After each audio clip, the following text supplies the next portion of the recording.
Hi guys, welcome back to my channel. Last వీడియోలో చెప్పాను కదా, ఖచ్చితంగా నెక్స్ట్ వీడియో అయితే సంక్రాంతి వ్లాగ్తోనే వస్తానంటే వీడియో మంచిగా షూట్ చేశాను. ఇలా మేము ముందుకు తీసుకొచ్చేసాను. ఈ ఇయర్ అయితే చాలా చాలా చాలా బాగా సెలబ్రేట్ చేసుకున్నాం. నేనైతే ఆల్మోస్ట్ 5 ఇయర్స్ తర్వాత మళ్ళీ ఇంత మందితో ఇంత గ్రాండ్గా సెలబ్రేట్ చేసుకున్నాను. ఇంతకీ 5 ఇయర్స్ పండుగ ఎందుకు బాగా జరగలేదు ఏంటి అనేది వీడియోలో ఖచ్చితంగా షేర్ చేసుకుంటాను. స్కిప్ చేయకుండా ఎండ్ వరకు చూసేయండి. ఇక్కడైతే ముందు రోజే ముగ్గులు అన్నీ వేసేసాము. నెక్స్ట్ రోజు మార్నింగే పాలు పొంగిచ్చాలి కదా సంక్రాంతి రోజు అని చెప్పి ఇక్కడైతే అత్త ఇటుకలన్నీ రెడీ చేస్తున్నారు పాలు పొంగిచ్చడానికి.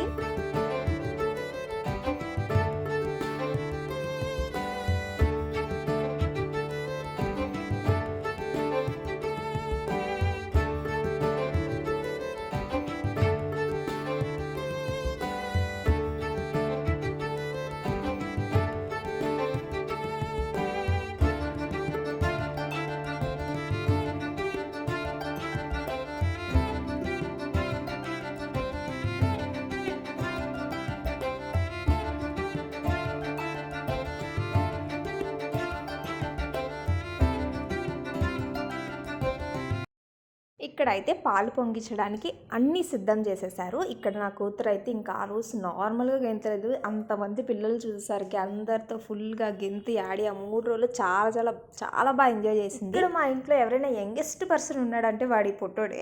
వీడు మా మాయాల కొడుకు అనమాట. అసలు ఎంత క్యూట్గా నవ్వుతాడో, క్యూటెస్ట్ ఫెలో అనమాట వాడు. ఇక్కడైతే ఫోటోషూట్ జరుగుతుంది. ఇలాగో సంక్రాంతి కాబట్టి మన ట్రెడిషన్స్ తగ్గట్టు గర్ల్స్ అందరూ కూడా సారీస్, హాఫ్ సారీస్తో, జెంట్స్ అందరూ కూడా పంచెలతో రెడీ అయ్యాం అందరం కూడా. ఇవన్నీ అయిపోయిన తర్వాత పాలు పొక్కించడానికి కూడా బియ్యం, బెల్లం, పాలు, ప్రసాదం అన్ని కూడా రెడీ చేసేసారు. వీడియో స్టార్టింగ్ లో చెప్పినట్టు అసలు నేను 5 ఇయర్స్ గా ఎందుకు మంచిగా సెలబ్రేట్ చేసుకోలేదు సంక్రాంతి అనేది చెప్తాను. పెళ్లికి ముందు వరకు కూడా నేను సంక్రాంతి చాలా బాగా సెలబ్రేట్ చేసుకునే వాళ్ళం. ఎందుకంటే హాలిడేస్ వచ్చాయంటే అమ్మమ్మ ఇంటికి వచ్చేసి ఇక్కడ సెలబ్రేట్ చేసుకునే వాళ్ళం. కానీ పెళ్లి తర్వాత లైఫ్ అలా ఉండదు. మేము బెంగళూరులో ఉంటాం కాబట్టి ఇయర్లీ వన్స్ ఆర్ ట్వైస్ మాత్రమే వైజాగ్ వస్తాం. అది కూడా అత్తయ్య అమ్మ వాళ్ళు అక్కడే ఉంటారు కాబట్టి అక్కడ ఇక్కడ కవర్ చేసుకునేసరికి సరిపోదా వచ్చిన. చెప్పాలంటే పెళ్ళైన ఫస్ట్ ఇయర్ అయితే అమ్మమ్మ వాళ్ళ ఇంటికి వచ్చాము. ఎందుకంటే అప్పుడు అమ్మమ్మ తాతయ్య ఇద్దరు ఉన్నారు. ఫస్ట్ పండగ కాబట్టి అందరూ ఇక్కడే చేసుకుందాం అని చెప్పి పిలిచారు. కానీ మేము వచ్చిందే కనుమ రోజు వచ్చాం అనమాట. పండగ రోజు నాన్నమ్మ వాళ్ళ ఇంటికి వెళ్ళి కనుమ రోజు ఇక్కడికి వచ్చి ఆ రోజు ఈవినింగ్ మళ్ళీ స్టార్ట్ అయిపోయాం తిరిగి వైజాగ్. అసలు ఉన్నట్టు కూడా లేదు. బట్ ఓకే, అందరినీ కలిసామని సాటిస్ఫాక్షన్ ఉంది. సెకండ్ ఇయర్ పండగకి అయితే కోవిడ్, అది కూడా నేను అప్పుడు 8th month pregnant. So travel చేయడం కొంచెం కష్టం కాబట్టి ఎక్కడికి వెళ్ళలేదు. నెక్స్ట్ థర్డ్ ఇయర్ పండగ అయితే నాకు, మా హస్బెండ్కి, అత్తయ్య మాకి అందరికీ కోవిడ్ అనమాట. సో ఇంటి నుంచి బయటకు కూడా రావడం అవ్వలేదు. నెక్స్ట్ ఇయర్ అయితే హనీకి బాగాలేదు, సో ఎక్కడికి వెళ్ళలేదు. ఆ నెక్స్ట్ ఇయర్ అంటే లాస్ట్ ఇయర్ మా హస్బెండ్కి బాగాలేదు అనమాట. కరెక్ట్గా పండగకి 3 రోజుల ముందు హాస్పిటల్లో అడ్మిట్ అయ్యారు హై బీపీ వల్ల. సో ఆ ఇయర్ అస్సలు అవ్వలేదు. నేను మా ఆయన మాత్రమే బెంగళూరులో ఉండిపోయాము. హనీ కూడా లేదు ఇక్కడ. అసలు ఆ ఇయర్ అయితే చాలా వరస్ట్ అనమాట. అండ్ ఫైనలీ ఇంతమందిని కలిశాను. అసలు ఈ పండగ చేస్తున్నారు అని తెలిసినప్పటి నుంచి ఈ ఇయర్ ఎవరికి ఏం కాకూడదు, ఎవరికి ఏం జరగకూడదు, అందరూ హ్యాపీగా ఉండాలని చెప్పి ఎంత కోరుకున్నానో ఫైనలీ నా కోరిక ఫలించి ఆ పండగకి మంచిగా సెలబ్రేట్ చేసుకొని రిటర్న్ బెంగళూరు కూడా వచ్చేసాము.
ఇలా అందరం కూడా కలిసి పాలు పొంగిచ్చేసి ఈ పండుగని ఇలా సెలబ్రేట్ చేసుకున్నాం.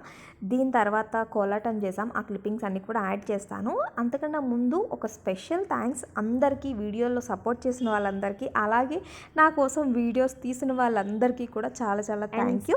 స్పెషల్ థ్యాంక్స్ మావయ్యలు, చిన్నలు అందరికీ ఇలా ఇంతమందిని కోఆర్డినేట్ చేసి పండుగ చేసినందుకు. లైఫ్ లాంగ్ ఈ మెమరీస్ అన్నీ చెరిష్ చేసుకోవచ్చు. ఇంకొక 1 year వరకు ఈ మెమరీస్తో నేను బతికేస్తాను అనమాట. అంటే దూరంగా ఉన్న వాళ్ళకే తెలుస్తుంది అనుకుంటా ఈ బాధ.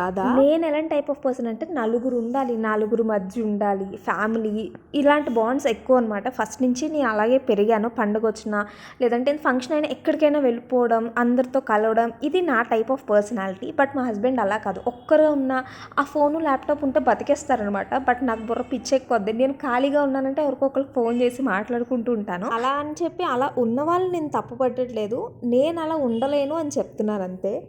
సో అదనమాట నా స్టోరీ. చెప్పుకుంటూ ఉంటే ఎంతైనా చెప్పుకుంటూ పోతా. సో ఇక్కడితో ఆపేద్దాము, ఇంకోసారి సందర్భం వచ్చినప్పుడు మాట్లాడుకుందాం. సో ఫైనలీ అలా కోలాటం అది అయిపోయింది. ఇప్పుడు అందరం ట్రెడిషనల్ వేర్ వేసుకున్నాం కాబట్టి ఇక్కడ ఒక చిన్న ఫోటో సెషన్ జరుగుతుంది.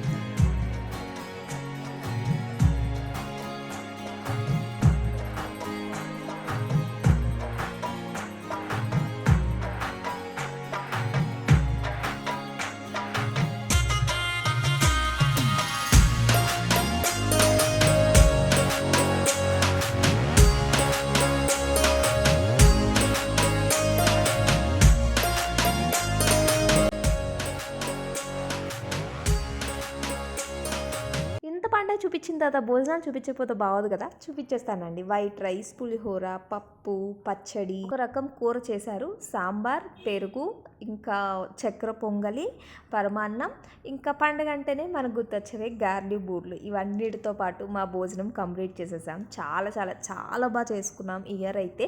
అండ్ దీని తర్వాత కనుమ వ్లాగ్ నేను ఫుల్ వ్లాగ్ అయితే షూట్ చేయలేదు, షార్ట్స్లా షూట్ చేశాను అనమాట. అది నేను అప్లోడ్ చేస్తూ ఉంటా రేపటి నుంచి. ఇంతకీ మేము ఈ పండుగ ఎక్కడ చేసుకున్నామో చెప్పలేదు కదా. చీపురుపల్లి నుంచి 10 kilometers లోపలికి కృష్ణరాజపేట అన్నది మా ఊరు, అక్కడ చేసుకున్నాం. ఆల్మోస్ట్ 100 to 150 people అరౌండ్ అందరం కలిసి సెలబ్రేట్ చేసుకున్నాం అనమాట. సో ఫైనలీ మా ఫెస్టివల్ అయితే ఇలా జరిగింది. ఈ వీడియో ఇంతవరకు చూసినందుకు మీకు ఎక్కడో దాన్ని నచ్చే ఉంటుంది కదా. నచ్చితే లైక్ చేసి సబ్స్క్రైబ్ చేసుకోండి. Thanks for watching. బాయ్.